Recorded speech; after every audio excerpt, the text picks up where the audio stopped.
A few days ago on the podcast, I had the opportunity to sit down with America's Congressman Bob Good. Amongst many topics, we discussed his new Good for America podcast, where he talked about a lot of topics with information and knowledge that he's gleaned from his 4 years in Congress. So he brings a really unique perspective to his podcast.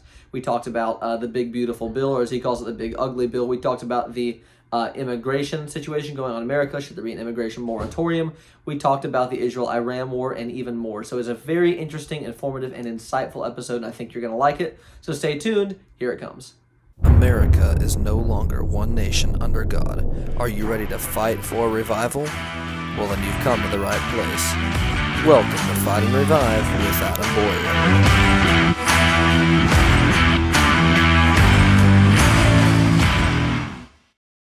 I'm here with former Congressman from Virginia's 5th Congressional District, Bob Good, and he has recently launched his Good for America podcast. So, Congressman Good, thank you for joining me today on the program. Great to be with you, Adam. Thanks for having me. Absolutely. Happy to do it anytime. So I guess before we get started with the kind of meat of the episode, tell us a little bit about your new podcast and what listeners can expect from it.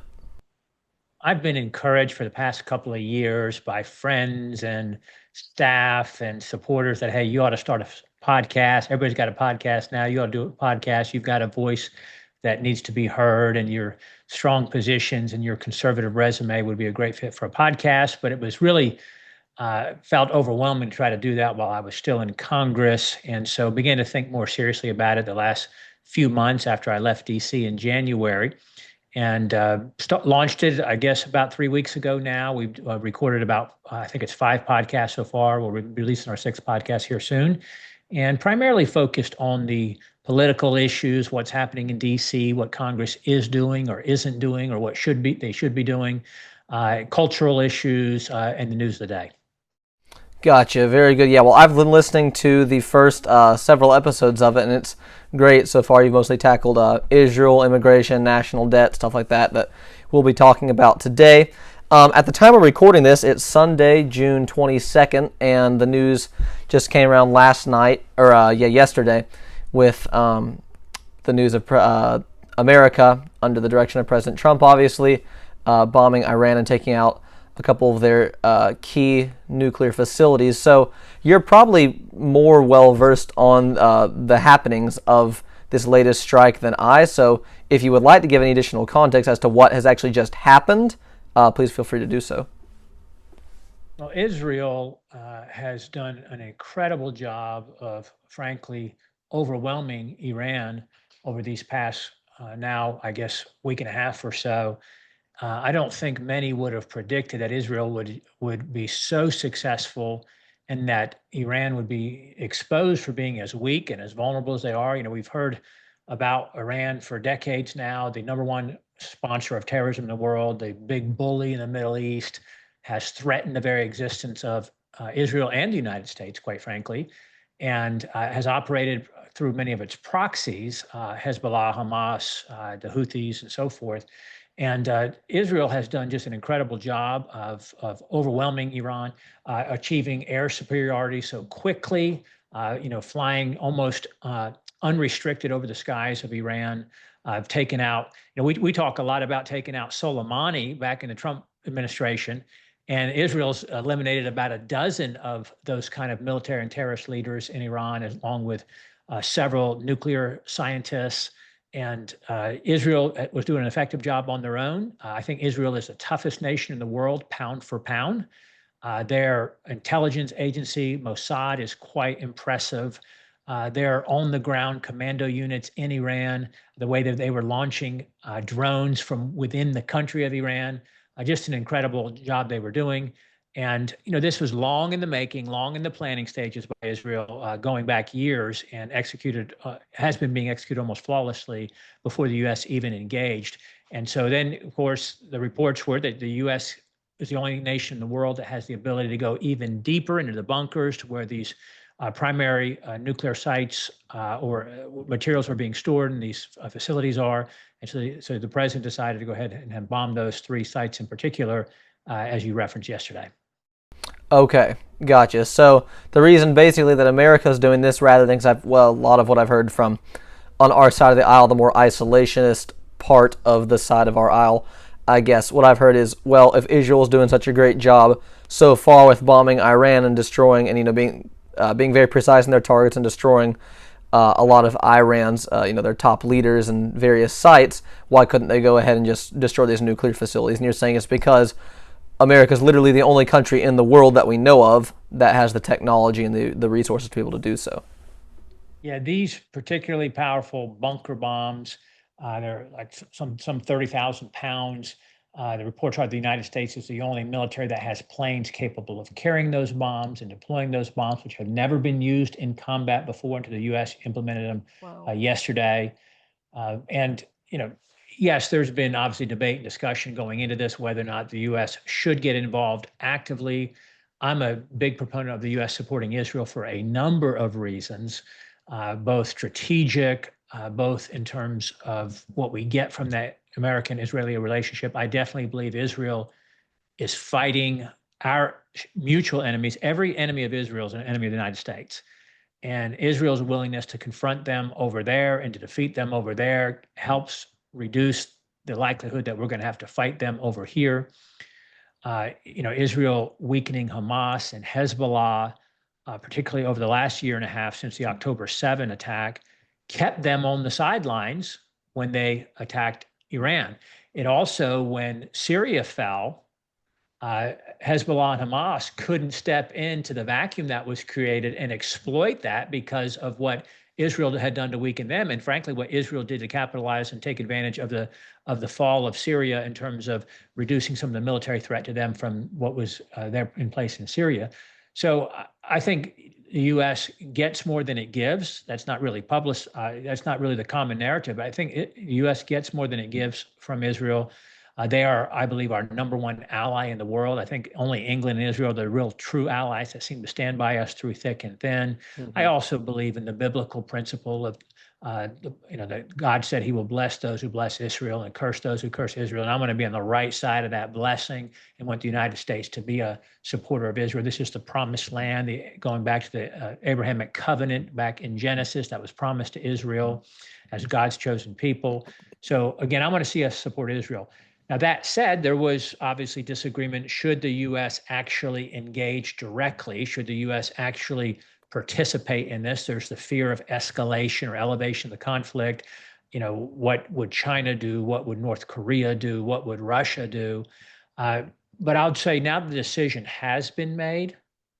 I've always been very careful during my 4 years, even with Joe Biden, to be very careful about criticizing the commander-in-chief, the president, in the midst of an engagement, in the midst of a conflict. I don't think that's healthy for the United States to have that taking place. He's made that decision. He's made the calculation. He's decided that it is in the U.S. strategic interest to go ahead and take the action that he's taken. You did notice over the past week and a half or so, President's rhetoric began to change where he would say we, sort of taking credit for what Israel was doing, as Israel's, again, overwhelmingly, convincingly succeeding, not without any cost. Iran's been launching hundreds of missiles, as you know, and there have been Israeli casualties, and there will likely be more, of course. But I don't think we ought to be in the business of regime change. That show me when that has worked, by the way, anywhere, let alone certainly in the Middle East, where they don't have the foundational basis that we have here, for which our constitutional republic is built. Secondly, I don't think it's our place to nation build. And so I hope the president will back away from the demands of total surrender, because total surrender is a little inconsistent with, hey, this was a targeted, limited strike. We're done after this strike. Well, total surrender means ultimate victory. And, he has obviously threatened to take out potentially the Ayatollah, the supreme leader. So those kind of push Iran into a corner. Now, is their nuclear capability eliminated now? There's some reports and suggestions they believe that is the case, but I don't know if we definitively know that at this point. We'll see. Gotcha. So then you would say that the objective, because I had heard you say actually, it might have been in your last podcast episode, you used the term that democracy, or what we have here in America, is non-transferable.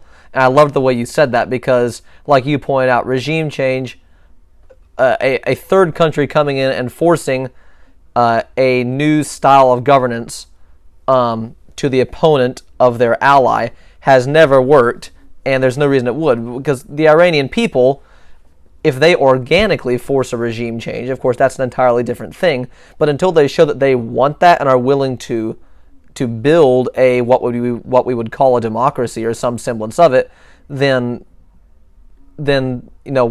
that's not how, it's not going to do any good for us to go over and try to force something to happen, so I think you made a great point in that regard. So what would you say then is the strategic objective, the end game here? Like at this point, do you think is the United States, we've done our job, if the reports are true, destroyed their nuclear capabilities and we're out of this now? Or what do you think our objective and what should we be doing going forward is what I'm trying to say. Well, I would hope so, to the part of that question with the statement part about hopefully we've accomplished our objectives and hopefully we're out of it now. I hope so.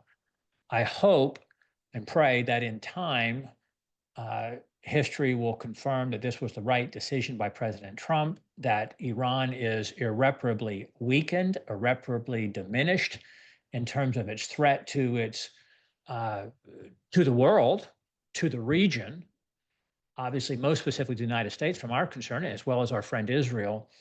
And I would hope, or I do hope, and I do pray that the Iranian people will rise up to your point and refuse to live under this tyranny, because it does take Iranians to decide that in order to sustain it.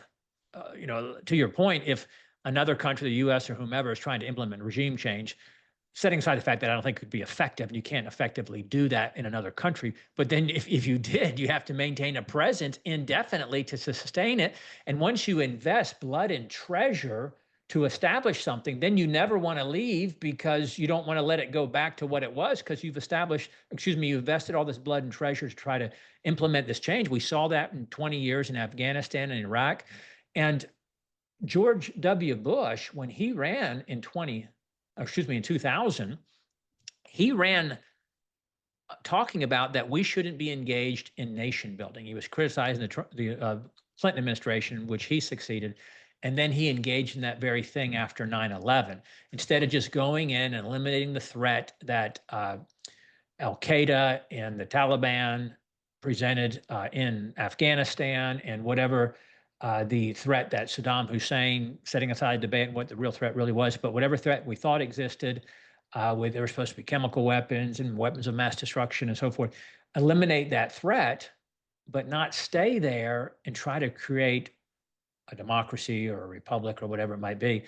Because to your point, you mentioned that, I said this in the podcast, the foundation of who and what we are as a nation, the founders believed it was a miracle of God, the founding of our country. They sought divine providence. They prayed and earnestly sought the Lord's wisdom and direction on how they would establish this country, this experiment in self-rule, this experiment in what Abe Lincoln would later call government of the people, by the people, for the people, that if people could rule themselves, that a founding constitutional document could be the operating principle, if you will. Could that succeed? And this, as you know, this phony so-called separation of church and state, which does not exist except to protect the people from the government imposing a religion upon them in the First Amendment. But it was those founders in that first Congress who established the National Day of Prayer and the practice of opening Congress every day in prayer, as continues to this day, because they believed they needed the wisdom of the Lord. They were mostly Christians, virtually all of them Bible-believing individuals, even with different interpretations, some of them being deists or what have you, as you know. So that's not just transferable where around the world, where others don't have the respect for the value of life, the respect for the rule of law, and just the Judeo-Christian principles that, again, are the foundations for what our system of government is built upon. Yep, and it is worth keeping in mind at this point. Obviously, just for the listeners' sake, we don't know exactly what happened, the effectiveness. We all obviously know the strike was very effective. Exactly how much is Iran's nuclear capacity completely wiped out, we don't know for sure. But the whole situation between Israel and Iran is very complicated, going back years, including not the least of which to Iran funding the terrorists that are attacking, that have been consistently attacking Israel since October 7th of last year. I saw a Babylon Bee article that said, guy who can't settle a dispute between his toddlers, pretty sure he has this Israel-Iran war thing figured out. So I thought that was pretty humorous.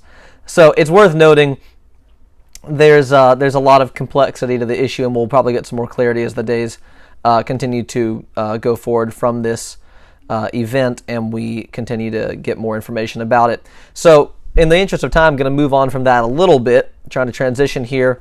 You've talked a lot on your podcast about immigration, and obviously, I think your stance on it is very clear, and President Trump's stance on it is pretty clear. He has cut down illegal border crossings by over 99% last I heard. We're basically at zero right now. I was hearing some pretty incredible numbers the other day listening, I think, to Matt Walsh's show. And so, it's very incredible what President Trump has done, and he did that too, without another multi-billion-dollar spending package, which last year we were being told that, he called you and he called the other congressional Republicans, and he said, kill the bill, and just so he could have something to campaign on. Turns out, all you needed was a little willpower to execute the laws that are currently in place. So, like I said, I think your stance on immigration is very clear, illegal immigration. However, on legal immigration, divide of sorts, though it's not at top of mind right now, we're seeing on our side of the aisle is, do we allow legal immigration to continue at the levels it's been, which I think is around 1 million a year? Do we cut it back, or do we put a complete moratorium on it? So what are you thinking in that regard? Where do you fall on that, if you've given that any thought? Great question. And it's really not being debated much in Washington or in Congress. What should be an effective legal immigration policy? We've been a lot of focus out of necessity over the past 4.5 years on illegal border invasion. And I try to be very careful never to say illegal immigration or an illegal immigrant, because immigration, by definition, is a legal, lawful process. Mm-hmm. And an immigrant is someone who has legally, lawfully, applied for citizenship, earned their citizenship status, pledged allegiance to the United States, renounced their allegiance to the foreign country they came from, has learned our language, is shown they can make us better, make us stronger. And so we ought to be having a debate, to your point, about what is an America First legal, lawful immigration system that benefits the country the most, what benefits American workers, and again, makes us stronger and better as a nation. We are a nation built on legal, lawful immigration, and no nation in the history of the world has been more welcoming to immigrants from all over the world like the United States has, to your point. So what should be our policy with respect to birthright citizenship? I think President Trump is right to challenge that and to say, hey, that the Constitution with that amendment wasn't applying to, what that was put in place just after the Civil War to ensure that slaves and their children of slaves that were born here were U.S. citizens. And that's why it says subject to the jurisdiction of the U.S. And visitors, illegals who are here, people who are temporarily here illegally are not subject to the jurisdiction of the United States or the Constitution. And so I don't think they ought to be citizens for having been born here. I think we ought to challenge that all the way to the Supreme Court if necessary. But what about chain migration? What about diversity visas and those sorts of things that are legal processes that are used to bring people in? That's a debate that ought to be being had, and it's not being had, or it's not in a while now. The Democrats, who think everybody around the world has the right to come here and to be here legally or lawfully or not, they don't care, and that there ought not to be any limits on that. That's because they don't believe in American sovereignty, American exceptionalism, that our culture, our values are worth preserving, that we are superior to the rest of the world in that respect. So they want to flood the country with, I don't know how many billions, if they could, of non-US citizens. But at some point, as you do that, you're no longer America. When the majority or a significant portion of your population isn't American, then how are you still America? So we ought to be having those debates on legal, lawful immigration and what that policy should be, and that's not taking place. But I do think, just generally to your point, it ought to be based on what's best for America, the American citizen, the American worker, not what's best for the world. When I was in Congress, I was the 5th District Representative of Virginia, the U.S. representative for those citizens in the 5th District. I wasn't the 5th District rep for, Ukraine or for Central America or South America or wherever it might be. Yep. And the last thing I wanted to say before moving on from immigration, too, is that when President Trump just I don't think it was even a couple weeks ago, I think it was last week, about the beginning of the week, you started to hear the debate about farm workers and those in the, I don't remember what the term was, the hospitality industry, hotels and other industries like that. Yeah, restaurants, yep. And we were kind of having a debate on this side. It was actually pretty unpopular on our side, which I was pleased to hear, because typically, with all due respect, President Trump says jump and our side asks how high. And so it was a really horrible idea to carve out exceptions for certain workers, because first of all, not only are they here in the country illegally, they need to go, it's also incentivizing more employers to hire people, cheap labor, and take away American jobs. It's incentivizing people to run to those places to go work on a hotel or work on a farm or something like that. And then it creates a whole nother problem. There should be no exception, because someone who's here illegally working as a janitor is just as illegal as someone working on a farm picking strawberries, as MSNBC was using the example. So I believe President Trump has kind of changed course on that, but do you know what the latest update is on that? Agreed that it was a real problematic, disturbing, troubling development. And President Trump said, hey, I'm telling ICE to stop enforcing our immigration laws, essentially, on those who are working, to your point, on farms in the ag industry or at hotels and restaurants and so forth. Because, gosh, I found out some of those employers say they need those workers, as if that's some new grand revelation. Right. And then he got a tremendous amount of pushback and resistance from the right, from those who would identify as America First. And it does seem, to your question, that he has relented from that, and he's pulled back from that a little bit and said, hey, let's continue to prioritize the most dangerous among us, which ties into the previous conversation about Iran, Israel, by the way, is who is in our country from the some 15 million or so that the Biden administration brought in intentionally, unvetted, illegals, non-citizens from adversarial countries, some of those criminal gotaways that even evaded apprehension and surrendered to get all the free stuff that comes from the Biden administration, or it was coming from the Biden administration. Who is here in our country? We don't know. Right. And we know there's gang members, there's people with terrorist ties, there's criminals, violent criminals, and the Democrats fight to keep them here. Yeah. Time will tell who's here and what the threat is to us from within our own borders because of who is here. But yes, I don't think we ought to reward those who came here and their first act was to break our laws and they're here illegally. That ties into, we ought to stop paying people not to work. Ron Johnson talks a lot about, and this probably ties into your next segment, but Ron Johnson, the great senator from Wisconsin, who's one of the courageous few fighting against what I call the big ugly bill in its current form, he keeps making the point that we have grown our federal spending by 50% since COVID. Yep. And a lot of that is paying people not to work, to be on government support, government subsistence, funding generational poverty and a culture of dependency. And that's why we don't have the workers that we need.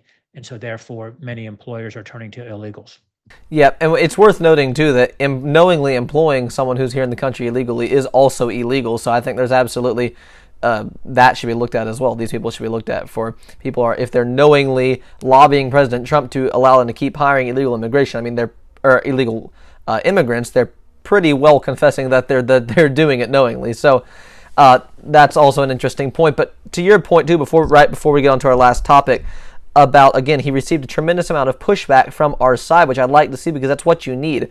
One of the things the left so rarely does on their side is ever push back against anything any of their people do. They're just, whatever a Bernie Sanders or AOC, whoever the supposed leaders of the party are, want, that's what they get behind. And in a way, it makes them a more effective force in elections when they're more of a united front.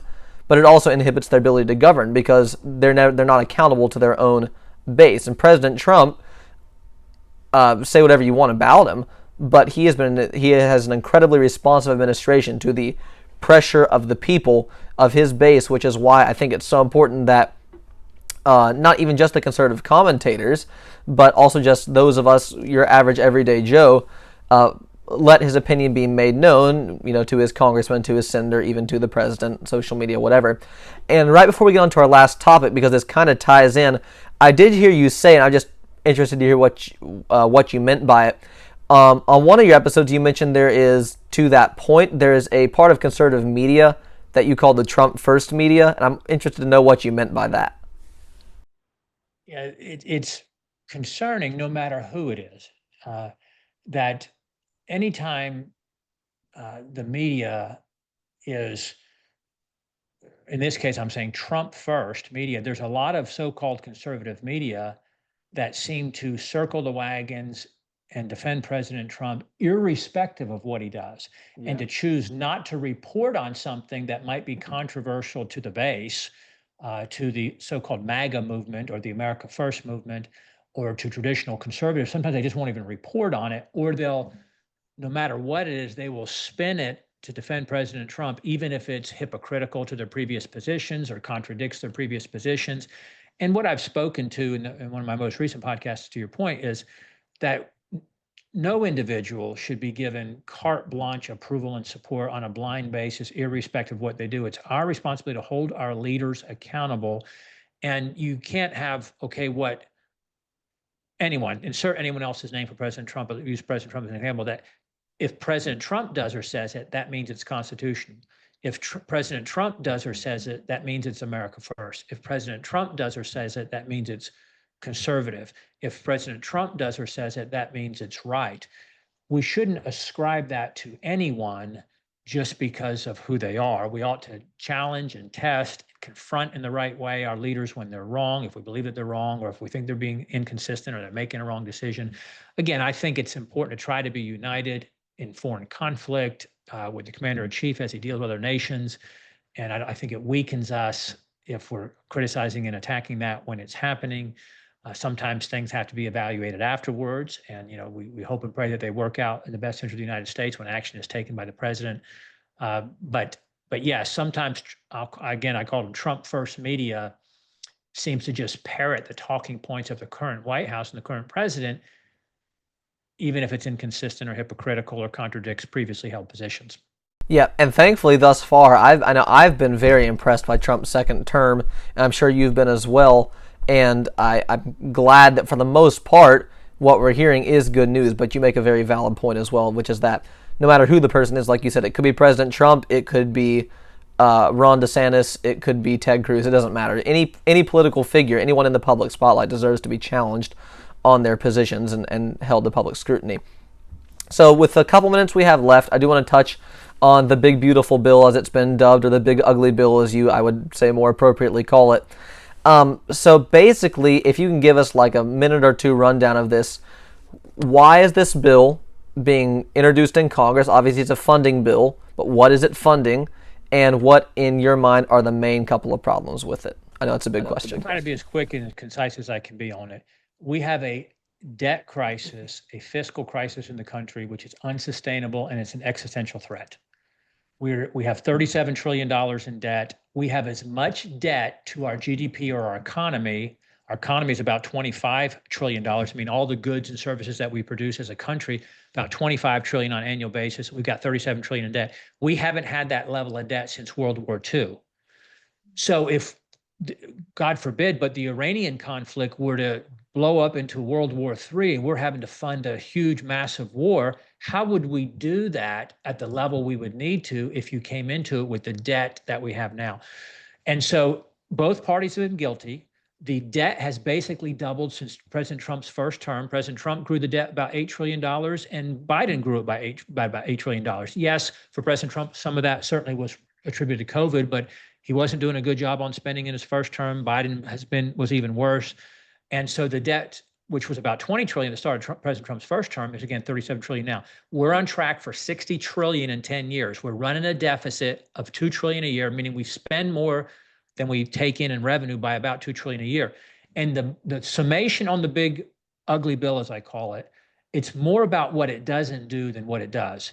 It doesn't address the fiscal crisis. It doesn't cut spending in a meaningful way. It doesn't put spending reforms in place.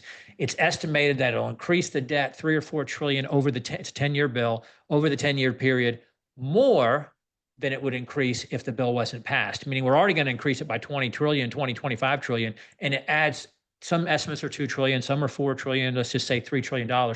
So it's a failure of Republicans when they control all of government, and they can do whatever they want with just 50 votes in the Senate and J.D. Vance breaking the tie. Most things, as you know, require 60 votes in the Senate. So you got to fight Chuck Schumer and work with Chuck Schumer because we've only got 53 Republicans. So it's a failure to address the fiscal crisis that almost every Republican talks about. Right. But very few Republicans are like Rand Paul and Thomas Massie and willing to actually fight for those. And then they're attacked and criticized by many on our side as just being grandstanders, obstructionists, because they're not getting in line and going along with driving the bus off the cliff at maybe a little bit slower pace than the Democrats drive it off from a fiscal standpoint. Right. I think it's the answer to the Democrat side. This is pretty obvious. Why is it seemingly no matter who the speaker is, no matter how many votes Republicans control Congress by, whether that be the Senate or the House, why is it seems the majority, at least 2/3, depending on the vote, of congressional Republicans are so resistant to substantially cutting spending? I think there's a few quick reasons. One, about a third of the Republicans aren't really Republicans. They're not conservative anyway. They don't want to shrink government. They don't want to cut spending. That would be like a Jen Kagan's down in Virginia Beach. She's one of the most liberal Republicans that we have in the House.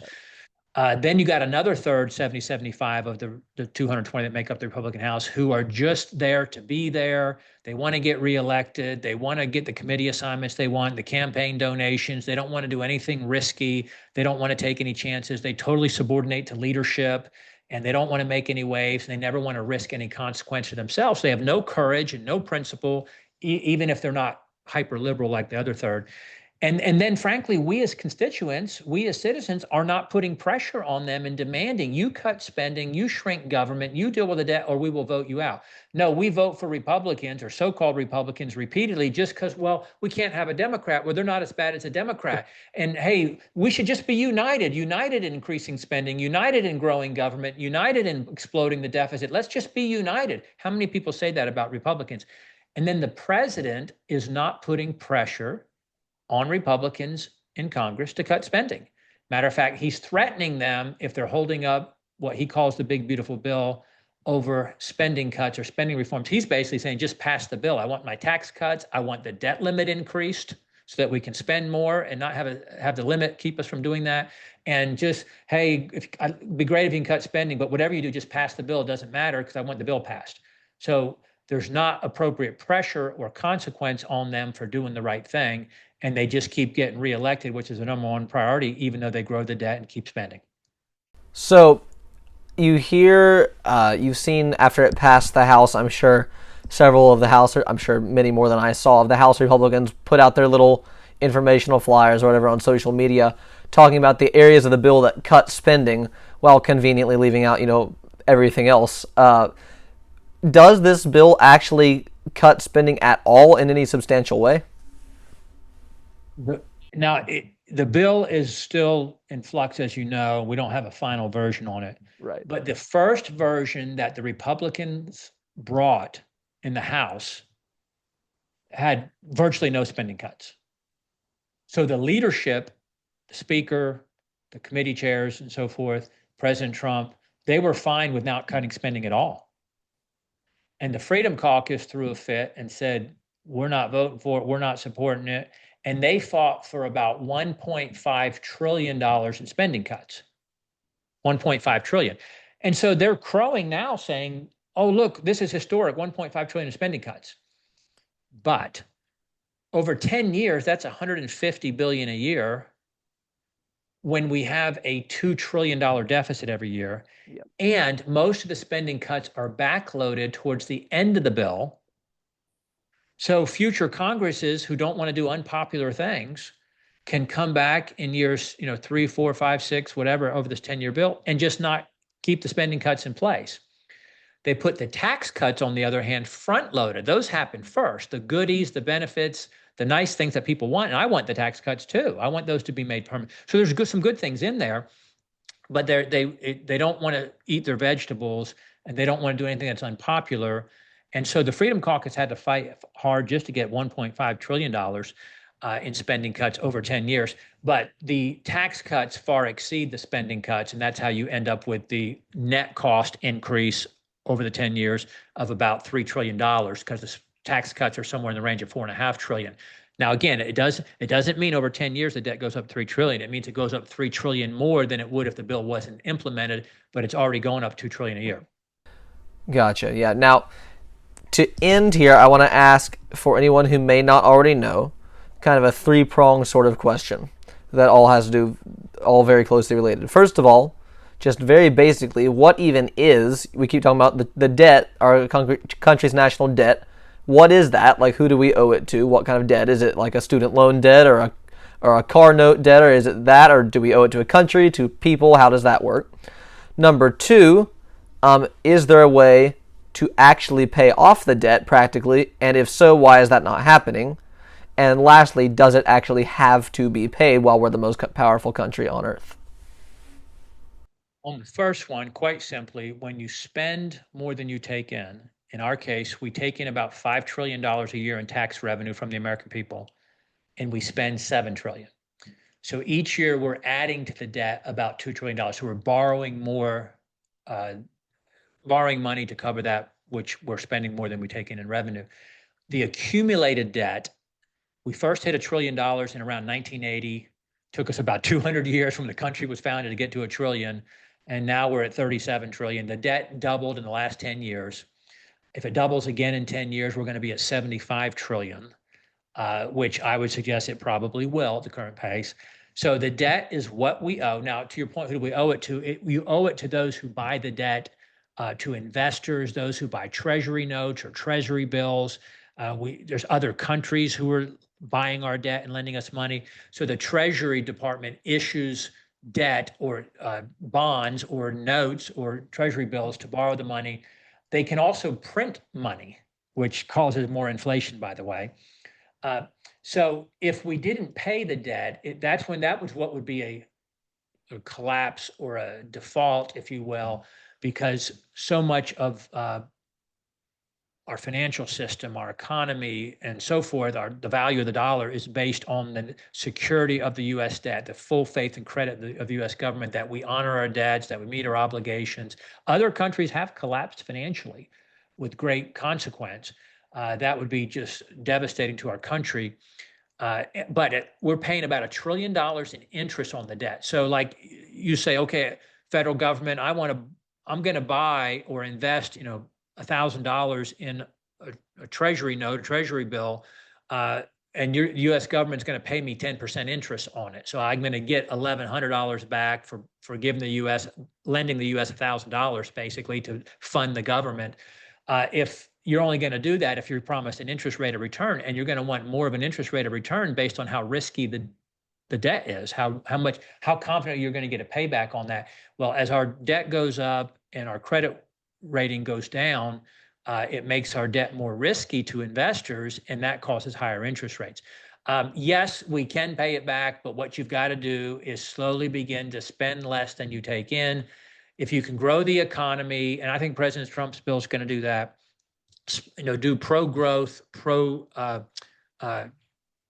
economic policies, cut regulations, cheap, plentiful energy, fair trade for us, and a strong, booming economy, job growth, wage growth, those sorts of things. At the same time as you begin to cut your spending, then hopefully you get the revenue going up as the spending comes down, and it begins to get to an equilibrium. and a small amount of debt is a reasonable amount of debt is manageable, and there's debate. Okay, what is the right amount of debt? But I can tell you about 125% debt to GDP, where we are right now, is not manageable. It's not sustainable. Yep. No, I completely agree. That's all great points. Well, thank you for your time. In the interest, I want to respect your time. I'm going to go ahead and call it quits here. My very last question would be: do we get a Bob Good for President 2028 bid by any chance? Well, you would be the first person who specifically asked me that question, so that you didn't say whether or not you'd vote for me, but if you would, you might be the only one. But no, my wife and I, Tracy and I, are praying about what Lord has for us next. We haven't made any decisions about 26 or beyond that. We're keeping our options open and just seeking the Lord's wisdom and direction for how He would use us going forward. I love to hear it. Well, thank you for your time, Congressman. I really appreciate it. Thank you, Adam.